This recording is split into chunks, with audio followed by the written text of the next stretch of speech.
What is one thing I would change about getting engaged if I could go back and do it again? Great question. I would love to tell you. Now, the actual engagement wouldn't change a thing. Beautiful. I did, however, think my new fiance hated me because he didn't want me to accidentally match him in the photos I didn't know was happening. Joke's on him. He would be spending every single day forward fighting for his wardrobe's life because I would be siphoning his t-shirt and sweatshirt collection off one at a time. Now, post-engagement, I would change just one thing. The thing was, Jonas was moving that day from one apartment to another, and as it turns out, we have very different definitions of what the term packed up means. Mine would be similar to Beyonce's, everything you own in a box to the left, and his would be more of a loose interpretation of the word packed, so loose that it actually stops being a word. We have been engaged for a total of 120 minutes. We walk into the apartment that we are moving him out of, and it looks like he still lives there. And I am trying to deeply understand what riddles he was speaking in when he told me his apartment was ready to go.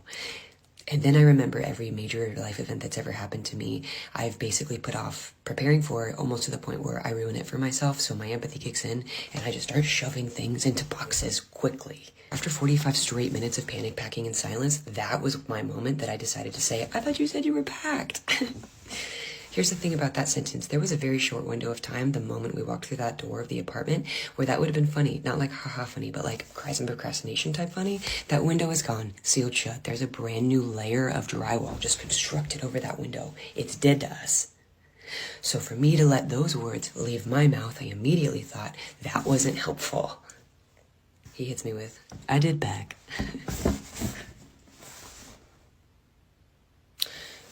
I do not look up. He does not turn around. We both know he does not believe the words he just breathed into the air with his mouth wind. So it was right then and there that we signed a very invisible, very silent emotional contract that this is not going the way we thought it would, and it's not going very good.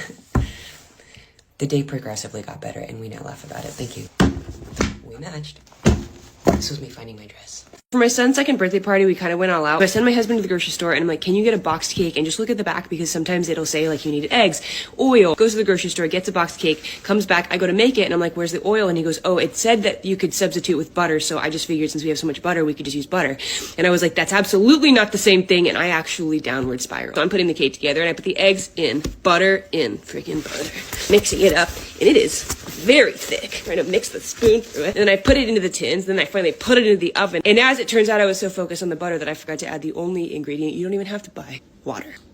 Keep baking it to see if the water really is needed or if it's kind of like a macaroni and cheese situation where it's like, add to taste. Turns out that's not how baking works. I apologized for the silent fight I had in my head with me and my husband, even though he has no idea he participated in it, because I did, and I wouldn't sleep at night if I didn't say something. Also, the cake was hard as rocks and tasted like garbage, which was pretty on theme. Sometimes you are just the